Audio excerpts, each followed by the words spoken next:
रतनपुर गांव के 3 दोस्त रमेश, सुरेश और मुकेश शहर जाकर पैसे कमाने का निश्चय करते हैं। तीनों बचपन के दोस्त होते हैं और इन तीनों में बहुत प्यार होता है। रतनपुर गांव में उन्हें नौकरी नहीं मिल रही होती है, इसलिए तीनों शहर की ओर निकल जाते हैं।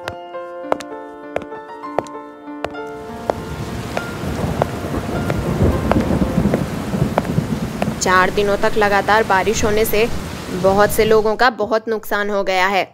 मेरे पास तो जो बचे खुचे पैसे थे वो भी खत्म हो गए। शहर जाकर कोई नौकरी मिल जाए तो ये गुजारा चले। हाँ भाई, मेरा भी कुछ ऐसा ही हाल है। उस बारिश में तो हमारे घर की फसल भी बर्बाद हो गई।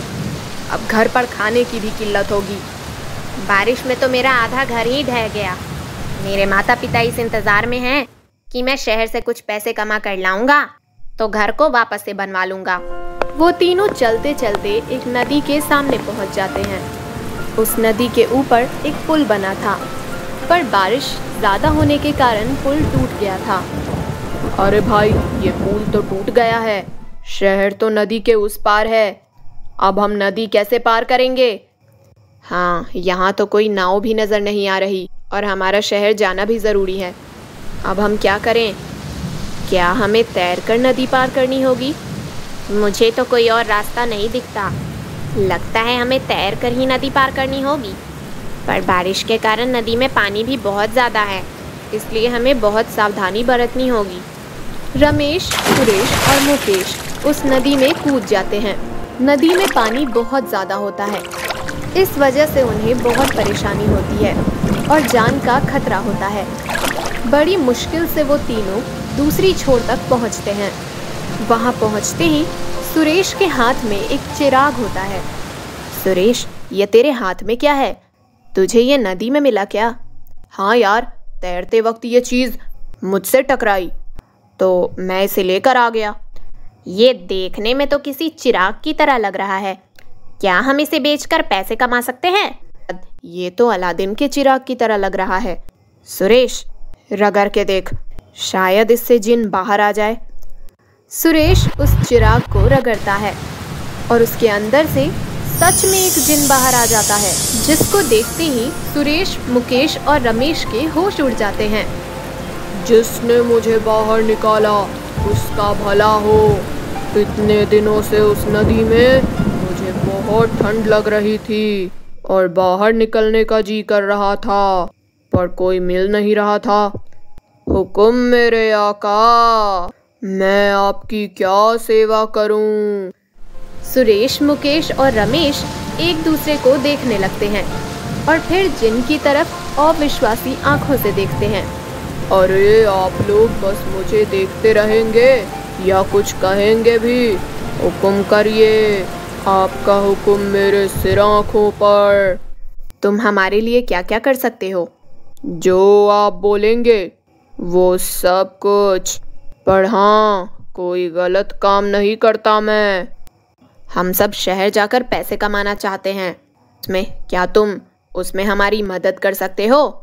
हाँ, मैं कर सकता हूँ। मैं पैसे कमाने में आप लोगों की मदद कर सकता हूँ। अच्छा, लेकिन कैसे? आप तीनों शहर जाकर होटल खोल लो। मुझे जादुई तंदूरी रोटी बनानी आती है। होटल में मैं जादुई तंदूरी रोटी बनाऊंगा और आप तीनों बेचना। फिर देखना, आपके पास पैसा ही पैसा होगा। पर हम होटल खोलेंगे कैसे? हमारे पास इतने पैसे नहीं हैं। हमें उधार लेना पड़ेगा। फिर जब हमारे पास पैसे वापस आएंगे तब हम उधार के पैसे चुका देंगे।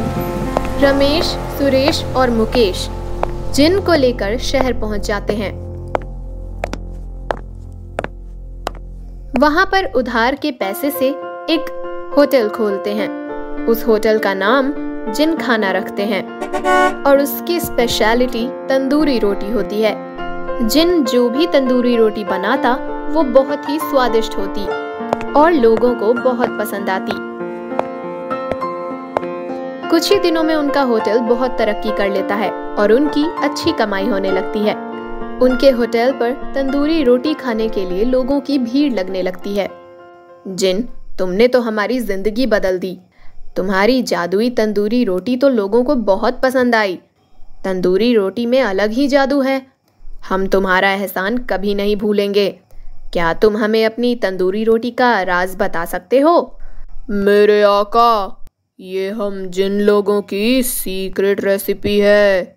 ये हम आप लोगों को नहीं बता सकते, पर मैं हमेशा आपको ये बना कर देता रहूँगा और आपका ये होटल हमेशा अच्छे से चलता रहेगा।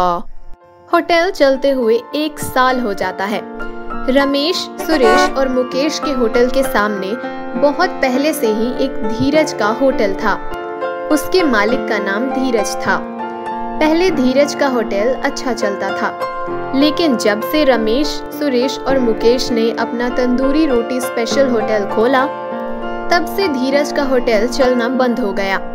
धीरज को इस बात का बहुत आश्चर्य होता था कि आखिर वो लोग ऐसा क्या बनाते हैं कि उनके होटल में इतनी भीड़ होती है। बस अब बहुत हो गया, हमारा धंधा तो बंद होने की कगार पर आ गया है। जब से इन लोगों ने स्पेशल तंदूरी रोटी बेचनी शुरू की है, तब से हमारा तो काम ही नहीं चल रहा।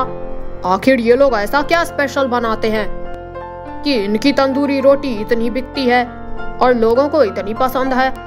अब तो मैं ये राज पता लगा कर ही रहूंगा। धीरज रमेश, सुरेश और मुकेश का सीक्रेट पता करने पीछे लग जाता है। वो एक दिन सुबह सुबह उनके किचन में चुपके से घुस जाता है और वहीं बैठ जाता है। वो देखता है कि जिन अपने चिराग से निकलता है और तंदूरी रोटी बनाने लगता है। अच्छा, तो ये राज है। अब मैं बताता हूँ इन लोगों को।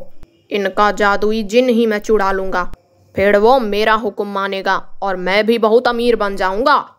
धीरज रात में रमेश, मुकेश और सुरेश के होटल में घुसता है और जिन का चिराग उठाकर अपने होटल में ले जाता है।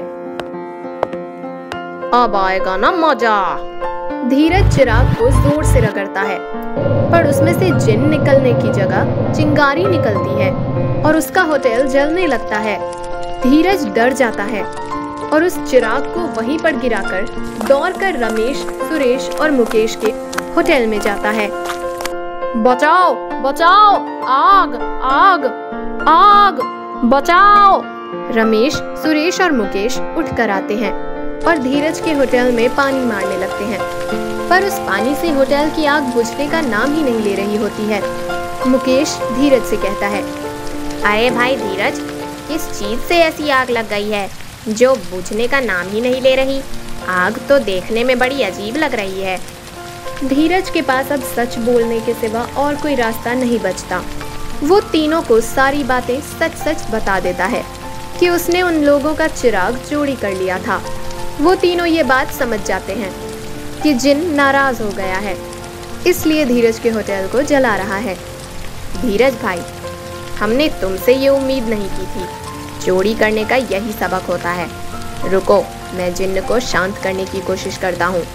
सुरेश दौड़ता हुआ होटल के अंदर जाता है और जिन्न के चिराग को उठा कर लाता है।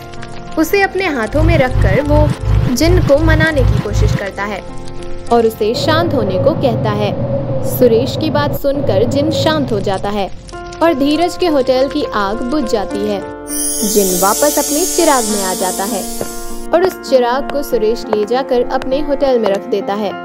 इसके बाद धीरज भी समझ जाता है कि चोरी से कभी भी सफलता हासिल नहीं की जा सकती और वो भी अपने होटल में और मेहनत करने लगता है और रमेश, सुरेश और मुकेश भी खुशी खुशी रहने लगते हैं।